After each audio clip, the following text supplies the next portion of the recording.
For this first option, we're going to use the double lacrosse ball and then a larger ball. We're going to lay with the double lacrosse ball underneath the outer portion of the knee here.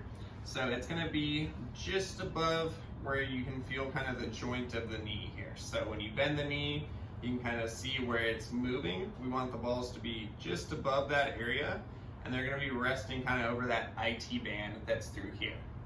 So we have the balls placed underneath through here. I'm going to take the other ball and I'm going to place that between the knees on both sides here. So I'm going to squeeze and pinch this ball here with both legs. This is going to apply some pressure down to the inside portion of the knee as well as to the ball on the lower portion.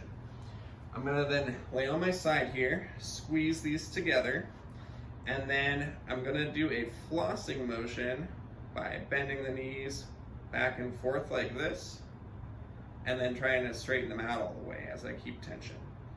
This can be a really good way to loosen up any kind of tight or restricted areas through here.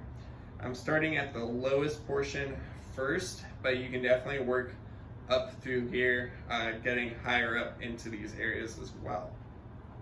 So this would be the first option you could do with the double lacrosse ball and then a larger ball stacked between.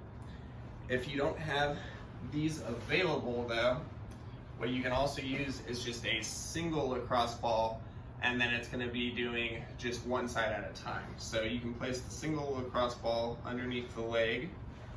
You can bring this leg kind of over here, and then this one you have to come up a little bit to compress onto a little bit more, but then you can still do that same flossing motion back and forth. So I'll move this leg kind of out of the way so you can see. So I'm bending the leg back and then straightening it out back and forth like this to do that same flossing type motion.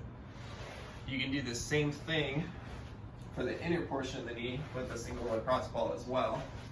So I'm going to place the lacrosse ball underneath the inner portion of the knee here, and then from here I can straighten the knee, bend the knee, and then this can be another way to help mobilize the tissues on the inner portion of the knee if you don't have the other balls available to work on this technique. Again, I want to spend at least 2 minutes working on this technique. Sometimes it's easier to count repetitions as well if you don't like keeping track of time, and it equates to about 20 to 40 repetitions of bending and straightening the leg.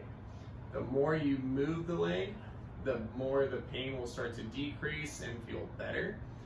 Again though, you want to make sure you always feel safe when you're doing these techniques, that you're not pushing too hard. You always want to be able to contract the muscles around this area and make sure that you can still take a deep breath in or out when you're doing this technique.